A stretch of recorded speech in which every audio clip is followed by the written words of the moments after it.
అండి. ఇప్పుడు నేను మాఘ పురాణంలోని 4వ అధ్యాయాన్ని పారాయణ చేస్తానండి. మీరు శ్రవణం చేయండి. పార్వతీదేవి శివుని మాటలు విని, స్వామి, మీరు గురు కన్య సంగమం చేసిన ఆ సుమిత్రుడు సుదేవుని శిష్యుడు అట్లే ఏమాయనో వాని వృత్తాన్ని ఎరింగ గోరుచున్నాను, దయ్యుంచి దానిని వివరింపుడని కోరగా శివుడిట్లు పలికిన పార్వతి, సరియైన ప్రశ్నే అడిగితే వినుము. సుదేవుని శిష్యుడు తాను చేసిన గురుపుత్రిక సంగమమునకు పశ్చాత్తాపడెను. చనిపోదునని గురుపుత్రిక బెదిరించుటచే భయపడి ఆమెతో వ్యభిచరించుటని అతడు బాధపడుచుండెను.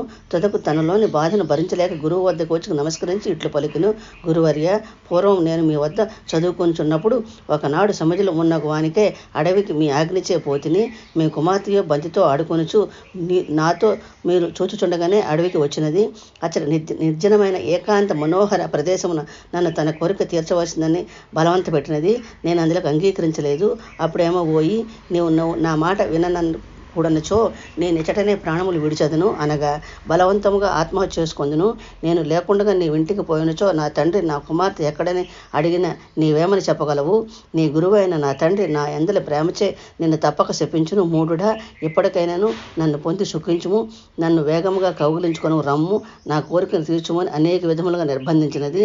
నేనును మీ శాపమునకు భయపడి ఆ అరణ్యమున మీ పుత్రికతో రమించి ఆమె కోరికను తీర్చించిని. తర్వాత నీ విషయమును మీకు చెప్పుటకు భయపడితిని. మీ కుమార్తె చేసిన ద్రోహం వలన నేను పాపము పొందితిని. దయించి క్షమించి నీ పాపమునకు ప్రాయశ్చిత్తమును బోధింపుడని ప్రార్థించును. సుమిత్రుని మాటలు విని సుదేవుడు కొంతసేపు విచారించి ఇట్లు పలికెను. ఓయి, నీవు ఇతరుల ఒత్తిడికి లోనే చేసిన పాపమునకు ప్రాయశ్చిత్తము నడుగుచున్నావు వినుము. అన్ని నదులలో మిక్కిలి ఉత్తమమైనది గంగా తీరమున పోయి 12 సంవత్సరాల పాటు తపమాచరించము, అదే నీకు తగిన ప్రాయశ్చిత్తమని పలికెను. శిష్యుడైన సుమిత్రుడు గురువు చెప్పిన ఉపదేశమును పాటించి గంగా తీరమున ప్రయాణమైన అతడు తన ప్రయాణంలో ఒక చోట ఒక దివ్యమైన ఆశ్రమమును చూచెను. ప్రయాణం చేసి అలసినందున అతడు విశ్రమించవదలిచెను.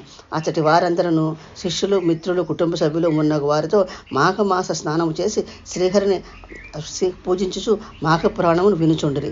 సుమిత్రుడును వారి నమస్కరించి, మీరు చేయి వ్రతం ఎట్టిది, దయ ఉంచి వివరింపుడని ప్రార్థించును. ఈ వ్రతమును ఫలమేమి? దీనిని చేసినచో ఏ లోకమును కలుగును? మీరు పూజించినది ఏ దైవమును దయ ఉంచి చెప్పుడని అడిగాను. వీని ప్రార్థన విన్నవారు తమలో ఒకడైన సత్యవర్తుడైన వానిని సుమిత్రుడు అడిగిన విషయములను వివరింపమని నియమించిరి. సత్యవర్తుడు సుమిత్రునితో ఇట్లు పలికిన. ఓయి, శ్రద్ధగా వినుము. సూర్యుడు మకర రాశిలో నుండగా మాఘమాసమున ప్రాతకాలమున నది సరస్సు మున్నగు వాని యందు స్నానము చేసిన వాడు శ్రీహరి ఇష్టడగును. ఇట్లు మాఘ మాసమున ప్రాతకాల స్నానం చేసి తీరమున శ్రీహరిని అర్చించి శ్రీహరి మహిమను వివరించు పురాణమును వినుచు మాఘమాస అంతయు గడుపుట పుణ్యప్రదమైన వ్రతము.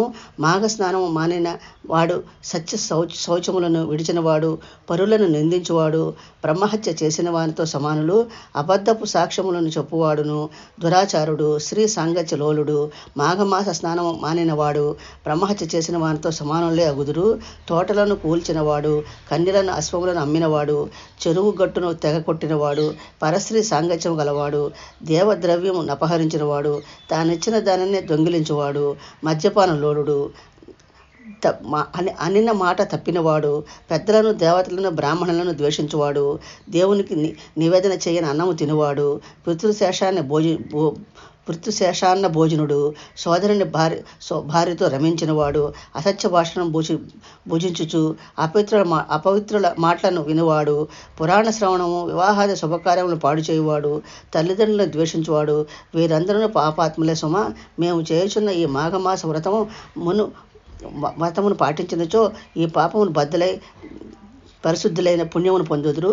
మాఘస్నానం చేసి తీరమున తులసి దళములతో మాధవుని అర్చించిన వానికి పుణ్యము మితిలేనిదనియు, ప్రశాంతం వ్రతానంతరము చేయు అన్నదానము శుభఫలప్రదము. ఈ వ్రతం ఆచరించిన వానికి పునర్జన్మ ఉండదు అని సత్యవర్తుడు మాఘస్నాన వ్రత ఫలమును పెక్కు విధములుగా వివరించను. సుమిత్రుడు వానికి తాను చేసిన పాపము, గురువు చెప్పిన ప్రాయశ్చిత్తమును వానికి వివరించను. అప్పుడు వారు మాఘస్నానము 3 దినములు చేసి సర్వపాపమును నశించును. కావున ఈ మాసమున ఇంకనూ 3 దినములు మిగిలి ఉన్నవి. ఈ 3 దినములను మాఘస్నానం ఆచరించి ప్రాయశ్చిత్తముగా గంగా తీరమున తపము చేయమని సుమిత్రునికి హితము పలికిరి. సుమిత్రుడు వారి మాటల ప్రకారం మాఘమాసమున చివరిలో మిగిలిన 3 దినములు మాఘస్నానం చేసి గంగా తీరమునకు పోయి ప్రాయశ్చిత్తం తపం ఆరంభించును. అతడు ఇంద్రియములను అదుపులో ఉంచుకొని శీతోష్ణములను సహించుచు నిశ్చల చిత్తముతో న్యాసాగ్రన్యస్త దృష్టి అయి శ్రీహరిని ధ్యానించుచుండెను.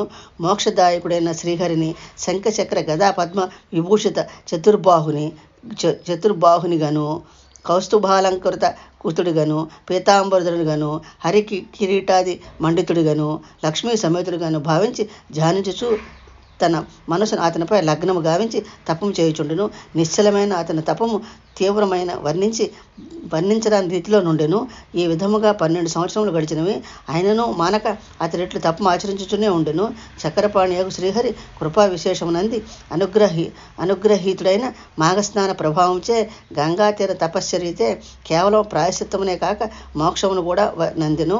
పార్వతి, నీ వడిగిన సుదేహ శిష్యుడకు సుమిత్రుని వృత్తాంతమును పూర్తిగా చెప్పి తిని సుమిత్రుని పాప వినాశనమును పుణ్యప్రాప్తిని వివరించి ఈ కథను మాఘమాస స్నానము చేసినవాడు శ్రీహరి పూజానంతరము ఒకసారి చదివినను వైకుంఠమును చేరును. వాని పితృదేవతలకు తమ పాపములను పోగొట్టుకొని వైకుంఠమును అందుదురు. చందోహీనమైన మంత్రము, ఓంకారములైన తపస్సు, మాఘస్నాన పూజాదులు లేని ధర్మాచరణ వ్యర్థములు సొమ అని శివుడు పార్వతి వివరించను. నా ఛానల్ను కూడా సపోర్ట్ చేయండి, సబ్స్క్రైబ్ చేయండి, లైక్ చేయండి, షేర్ చేయండి.